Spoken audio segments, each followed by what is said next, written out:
U.S., no-go zones are a common topic. To be clear, there is no formal designation of these zones in either country. There are certainly areas of high crime in Europe, as there are in the United States and other countries. I think that's dangerous. I think it's dangerous in America. I think it's dangerous in Europe. These neighborhoods that you're talking about, these so-called no-go zones, are they in London? Are they in Birmingham? Are they in other cities? Have you spoken? Wynwood used to be a no-go zone. It was an abandoned warehouse district and no one ventured there after dark. It was full of crime and had a horrible reputation. But now it's Miami's hippest neighborhood. It's full of art galleries, restaurants, bars, and tourists.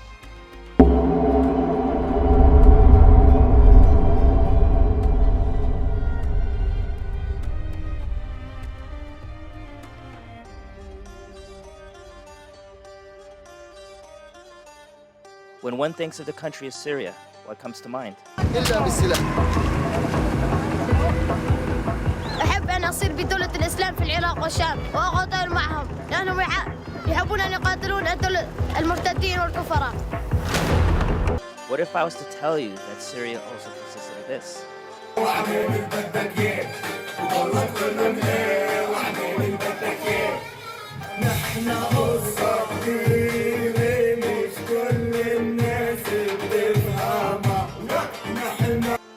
To be upfront, when I started my series, I was planning on staying strictly within the United States for several more episodes before venturing to other countries. So how did I wind up in Syria? Well, as a YouTuber, I obviously follow and watch other channels on YouTube. One day, I came across a channel called Traveling the Unknown. It's run by a British fellow and a Syrian girlfriend, and he did guided tours through countries that are considered no-go zones, such as Syria, Iran, Iraq, etc. I messaged him and joked that I think he's even crazier than me for venturing throughout the Middle East. He joked back that I was the crazy one, for venturing into America's crime-ridden neighborhoods. I then found out that he was organizing a guided trip to Syria, and the itinerary really caught my eye. Lots of UNESCO World Heritage sites were on the list. But there was one issue that concerned me. I'm an American holding an American passport, and due to the current situation in Syria, I would definitely need a visa. He assured me that getting a visa for me wouldn't be a problem. So I submitted all my paperwork, made a deposit, and then it got rejected for no stated reason. I get my money refunded, and then I had to come up with a backup plan. Since I had to fly into Beirut, I figured, why not just do an episode there? I was getting all of that organized, and then right on Christmas Eve, I get the news that Traveling the Unknown submitted my visa again, and this time it was approved, so I was off to Syria. Just as a disclaimer, I am totally self-funded and independent. I am not an agent of any government, nor did I receive any payment for making this video. The nation of Syria has been in the news for several years, and unfortunately for the wrong reasons. After watching this episode, you will see how mainstream media has totally misrepresented this country. For starters, the government of Bashar al-Assad is secular. Whether you like him or not, this form of secular governance guarantees religious freedom for the many religious minorities that live there. Yes, you heard that right. Not everyone here is a Sunni Arab like other Middle Eastern countries. Here's an ethnic map of Syria, and it's way more diverse than mainstream media makes it out to be. Ethnically, Syria is Arab, Kurdish, Turkmen, Assyrian, Circassian, and Armenian. If you want to break it down by religions, then you have a mix of Sunnis, Alawites, which is the religious order that Bashar al-Assad belongs to, Shiites, Christians, Ismailis, Druze, and Yazidis. The country is 13% Christian, and this is what really caught my attention. I was shocked by the amount of churches that I came across in Syria. It also got me to think why mainstream media ignores this community and instead likes to portray the average Syrian as an Islamic extremist. To understand why this country is caught in a power struggle between the West and the East is to see its strategic location. It is literally in the middle of the Middle East. It is the bridge between the oil-rich countries of Iraq, Iran, and Saudi Arabia and the Mediterranean Sea. As illustrated by the oil pipelines that transport the oil, it's a simple fact. Control Syria, control the flow of oil. The Russian military has a very large base southeast of the city of Latakia. This is the Russian military's only direct access to the Mediterranean Sea. You can bet anything that Vladimir Putin will do whatever possible to maintain this very strategic base, and why Putin and al-Assad have a tight relationship. It also explains why the West was adamant in trying to remove Bashar al-Assad from power by supporting the rebellion, who at first looked like a popular uprising typical of the Arab Spring. But unfortunately, many extremist groups took advantage of the chaos and started their own holy war against the government of Bashar al-Assad. Psychotic extremist and Salafist groups like Al-Qaeda, Al-Nusra, Ahrar al-Sham, and the most deadliest of all, ISIS or Daesh. Their enforcement of extreme Sharia law was alien to the average Syrian who was accustomed to being ruled by a secular government. This is what caused the refugee crisis, with many Syrians fleeing to wherever they could. For the many religious and ethnic minorities, being under ISIS rule was akin to a death sentence. While mainstream media like to push ISIS as a Syrian entity, the truth is that their leader, Abu Bakr al-Baghdadi, was Iraqi, and the vast majority of ISIS recruits came from abroad. More propaganda followed the release of the short film, White Helmets. The whole world watched in horror as the film showed civilians being bombed by the military, as did I. What was later discovered was even more alarming. Rumors of the White Helmets having ties to terrorist groups, such as Al-Nusra, were becoming more common, and that the White Helmets was nothing more than propaganda to unite the West against Syria. In November 2019, one of the founders of the White Helmets, James Le Mesurier, was accused of providing logistical assistance to terrorist groups by the Russian Foreign Minister, Maria Zakharova. 1 week later, James Le Mesurier was found dead in Istanbul from a fall from his balcony and was declared a suicide. We can only wonder what he knew and why he was silenced. But what about the people that live there? What about the people that go to work every day and have nothing to do with any type of criminality? How come they never make the news? Is it fair to label a whole town as bad when most of the people there are good? How different is the media portrayal as to what the reality is? After a long connecting flight through Istanbul, I landed in Beirut on January 1st. The reason we started in Beirut was that we were going to cross into Syria overland by a private bus. I really wish we could have stayed longer in Beirut. I found the city to be a fascinating blend of the West and the East. The nightlife here is legendary and has no shortage of any type of restaurants and things to see and do. I could have easily filmed in Beirut and throughout Lebanon and put out an amazing video. Maybe another time.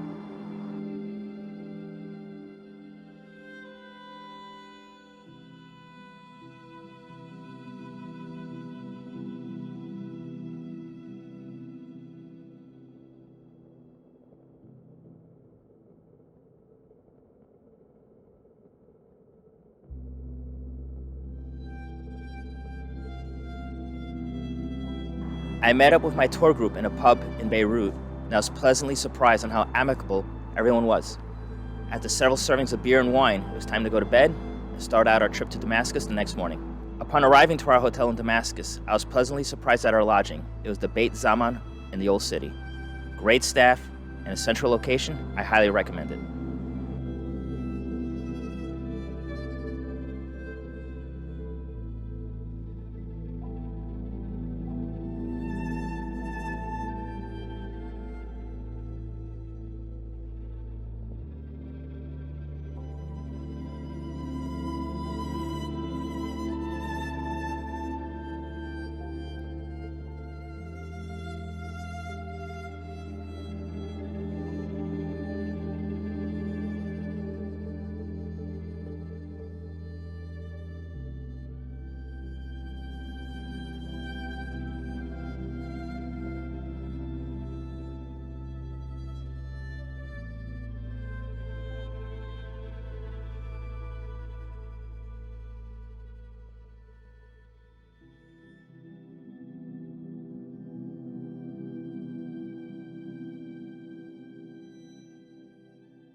Our tour started in Damascus, and there's plenty to see here.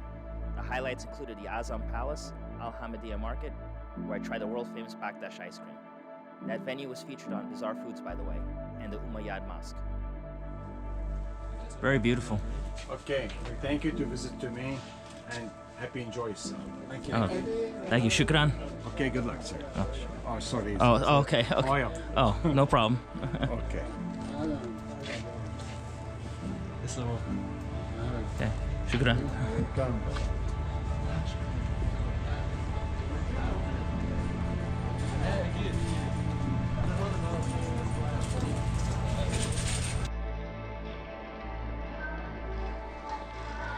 The amount of old churches here is stunning.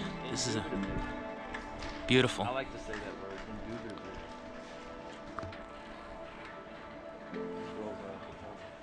Do you know what denomination this church is? Or? Look. Oh.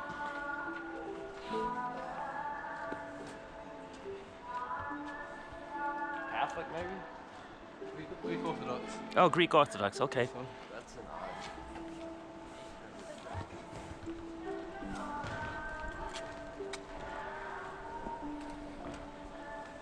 Yeah, you've got a lot of different types. Yeah. Is anyone else? Is anyone behind there? I don't think so. I think we're at the end.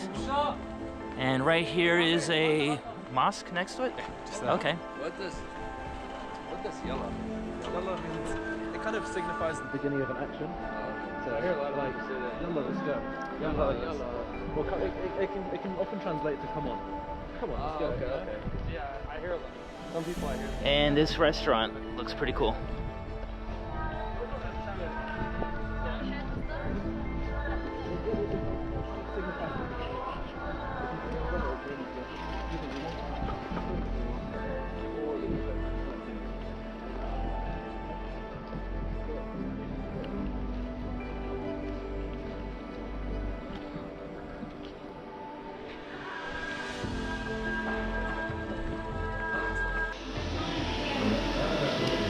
And now we just walked into this really amazing structure.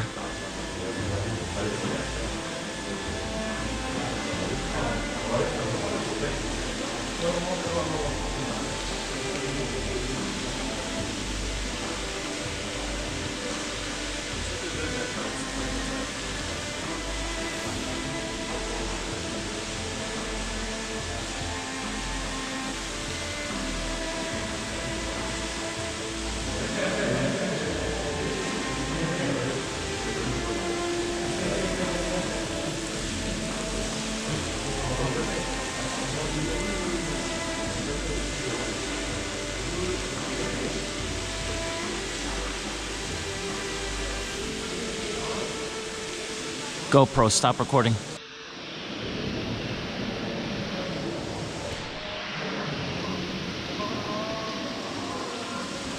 It's truly breathtaking here, that's for sure.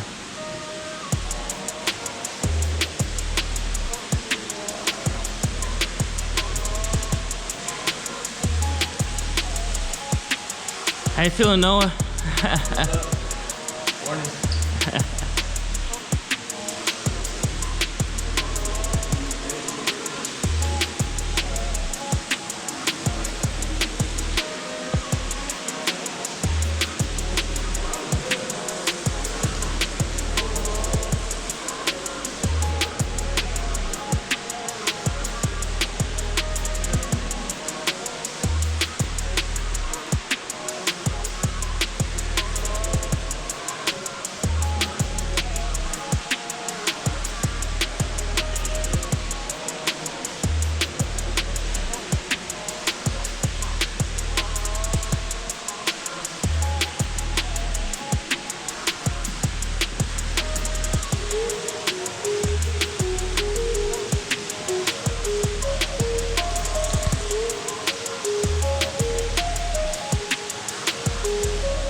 And here's the rest of our tour group.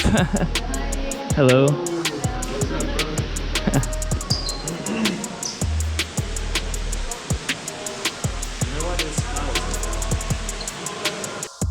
Okay, here we go. We're in the Azam Palace. This place is magnificent.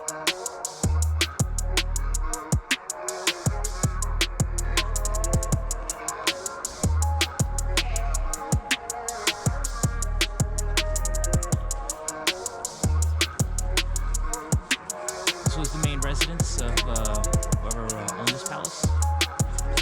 Now it's a museum.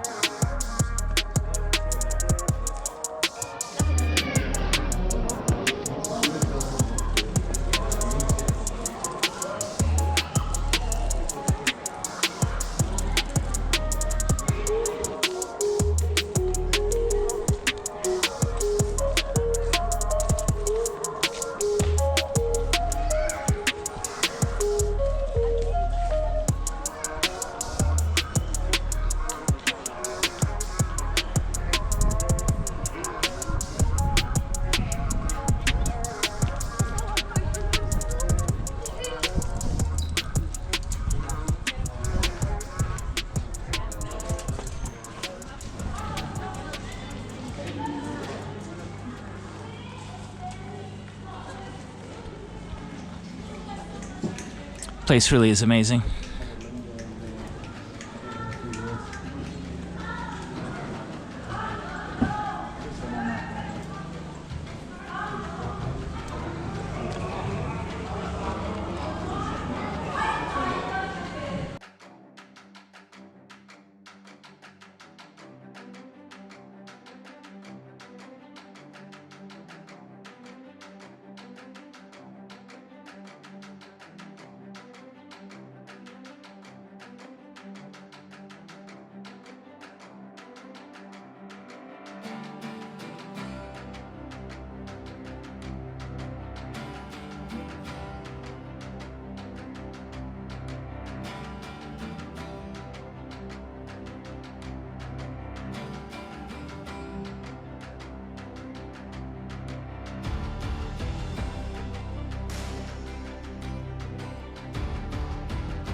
The Umayyad Mosque is a UNESCO World Heritage Site, and for good reason. It has two very famous people buried here.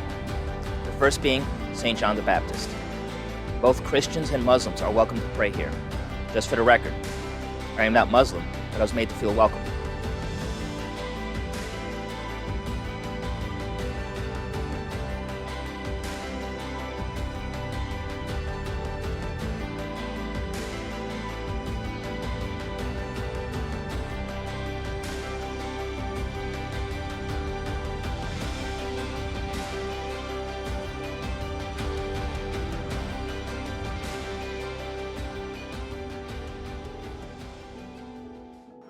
When it was time for the call to prayer, the staff actually asked me to film the muezzin in action.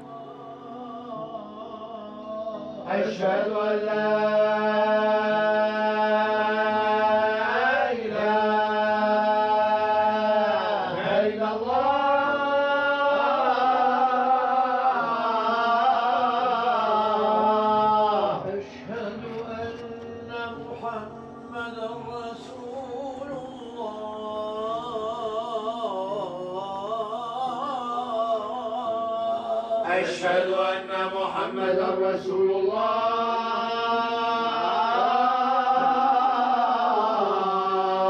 أشهد أن محمدا رسول الله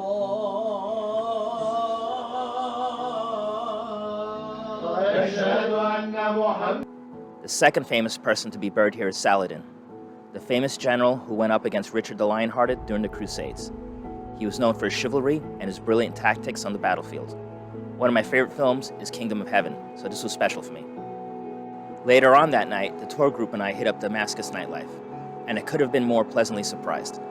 By the way, due to the government being secular, alcohol is totally legal here, and Damascus at night actually has a lot of places to hit up. We stayed another day in Damascus to go sightseeing, and we hit up the National Museum and the Kasayun Mountain.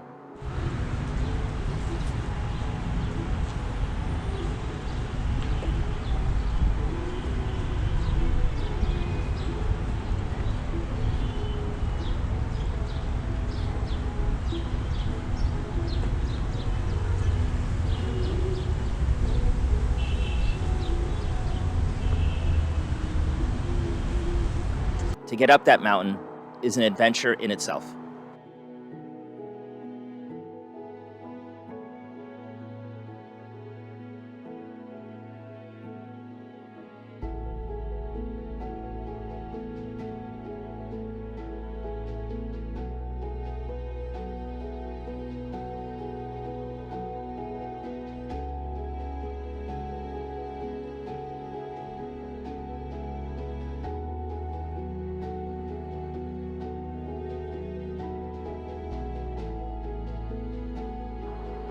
At the top of the mountain during sunset, I was able to see the rolling blackouts that affect many parts of Syria.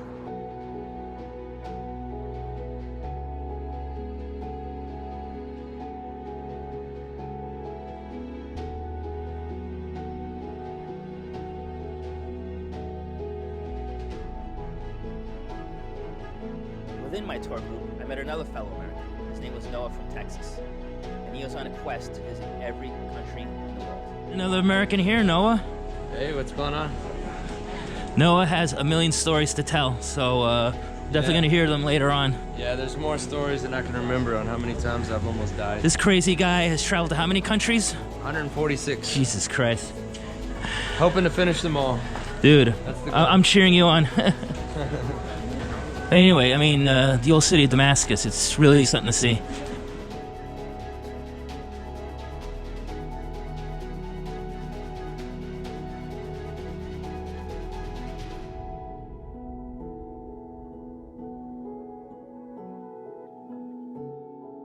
The next day, we headed to Malula.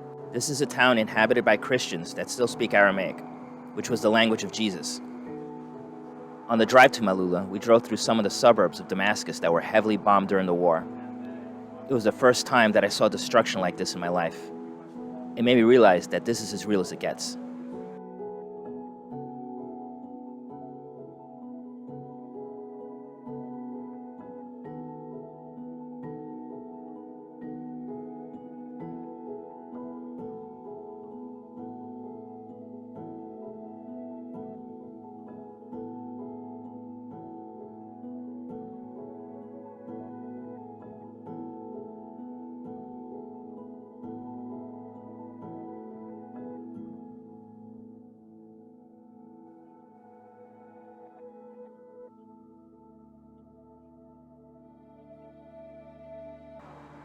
Upon arriving to Malula, I thought I stepped back in time.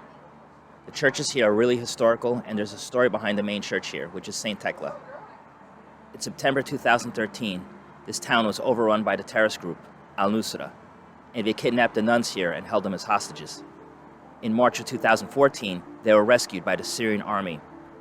Upon close inspection, one can still see the bullet holes through the church.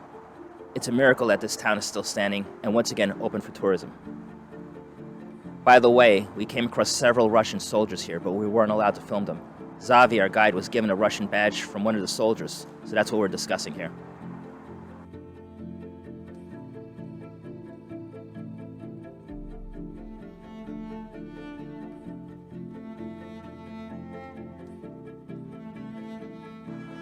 One of the workers here in the church recited the Lord's Prayer in Aramaic so that we can hear what it sounds like.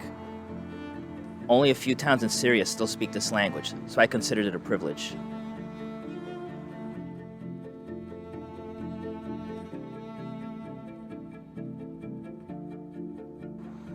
After that, we took a ride to Homs. Homs was one of the most heavily bombed cities during the Civil War. I have no words to describe the destruction here. Our whole tour group was speechless, and I felt like I was on a movie set. When one sees this kind of destruction up close, it definitely affects you. Despite all of the destruction, we did see some signs of life at the city, trying to rebuild itself. We came across several shawarma stands, and in the middle of Homs, we visited the Umayyad Church. This Syriac Orthodox church is one of the oldest churches in the world, and it's not only still standing, it's still in use. The church's claim to fame is that it houses a belt that was worn by the Virgin Mary, so many Christian tourists used to visit. Hopefully one day, tourists will visit this church again.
the Chevalier.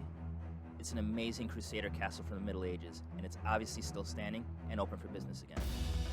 Images of the film Kingdom of Heaven again came rushing into my mind, and I felt like I traveled back in time.